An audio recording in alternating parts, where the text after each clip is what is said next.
अमेठी में बीजेपी प्रत्याशी स्मृति ईरानी आज नामांकन दाखिल करने वाली है। इस पर आपको बताएं कि स्मृति ईरानी के नामांकन में मध्य प्रदेश के मुख्यमंत्री मोहन यादव भी शामिल होने वाले हैं। इसके अलावा बीजेपी के दिग्गज नेता आज स्मृति ईरानी के नामांकन में शामिल होंगे। दोपहर 12 बजे स्मृति ईरानी कलेक्ट्रेट पहुंचेंगी और 4 सेट में नामांकन पत्र दाखिल करने वाली है।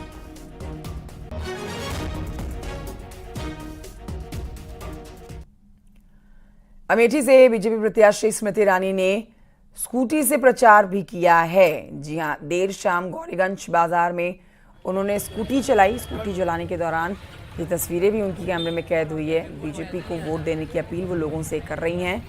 नामांकन कार्यक्रम में शामिल होने के लिए उनको निवेदन किया गया था और स्कूटी चलाने के दौरान सेल्फी लेने वालों की भीड़ जो उमड़ी, उसमें हर किसी को सेल्फी भी उनके साथ लेते हुए स्मृति ईरानी आपको नजर आएंगी।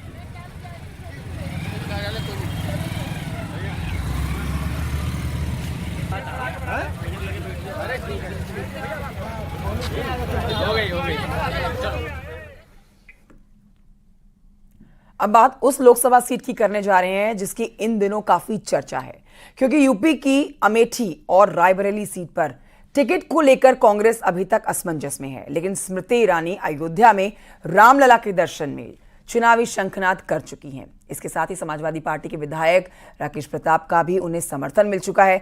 लेकिन सबसे बड़ा सवाल है कि क्या अमेठी में फिर खेल होने वाला है? इस खेल को समझने के लिए यह समझना जरूरी है कि आखिर अमेठी में कब किसकी जीत हुई है। देखिए रिपोर्ट।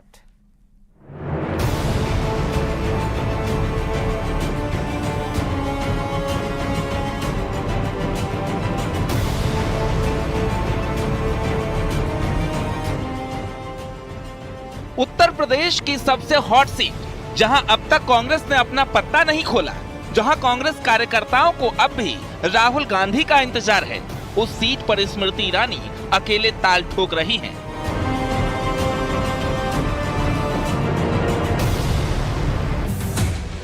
और अब तो समाजवादी पार्टी के विधायक ने भी स्मृति ईरानी की राम भक्ति पर उन्हें समर्थन दे दिया है। स्मृति ईरानी के समर्थन में आए एसपी विधायक राकेश प्रताप ने दिया समर्थन। सपा की ओर से किया समर्थन का वादा। रामलला पर टिप्पणी से नाराज हैं राकेश। और यही वजह है कि अमेठी की गौरीगंज विधानसभा सीट से सपा विधायक राकेश प्रताप ने अब स्मृति ईरानी को खुला समर्थन दे दिया है।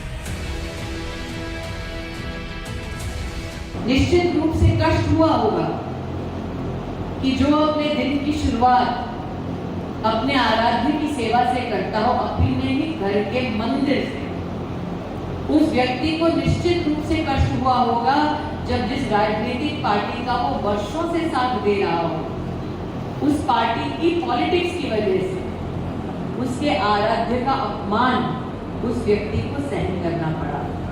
कि मैं राजनीति समाजवादी पार्टी का करता हूं, मैं विधायक समाजवादी पार्टी का हूं, लेकिन मैं उन व्यक्तियों का सम्मान कैसे कर सकता हूं और उन व्यक्तियों के बगल में कैसे रह सकता हूं जिनके द्वारा रामायण की प्रतियां जलाई जा रही हो, जिनके द्वारा पूज्य तुलसीदास को गाली दी जा रही हो, जिनके द्वारा हिंदू धर्म को धोखा कहा जा रहा हो, सनातन धर्म को ढोंग कहा जाता हो, उसके साथ मैं कैसे बैठ सकता हूं, उसके साथ मैं कैसे राजनीति को अपने आगे बढ़ा सकता हूं।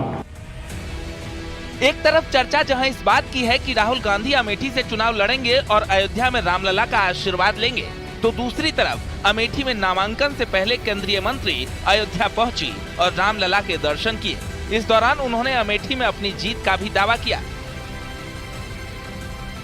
धर्म और धैर्य, निष्ठा और नियम, पुरुषार्थ और पराक्रम की भूमि अयोध्या पर जो भी सनातनी ये सौभाग्य रखता है कि आकर प्रभु के श्री चरणों में, संतों के सानिध्य में सनातन की विजय पताका को लहराते देखे, ये उसके जीवन का सबसे बड़ा पुण्य है।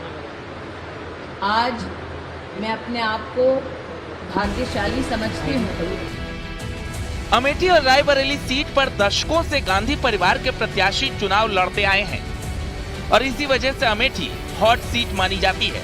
लेकिन अभी तक अमेठी और रायबरेली से कांग्रेस उम्मीदवार कौन होगा, इस पर कांग्रेस ने अपने इरादे साफ नहीं किए। लेकिन कांग्रेस सूत्रों के मुताबिक जल्दी ही इन दोनों सीटों पर उम्मीदवारों के नाम का ऐलान किया जा सकता है। लेकिन उससे पहले अमेठी की लड़ाई में अयोध्या से चढ़ाई हो चुकी है। Bureau report, news 18।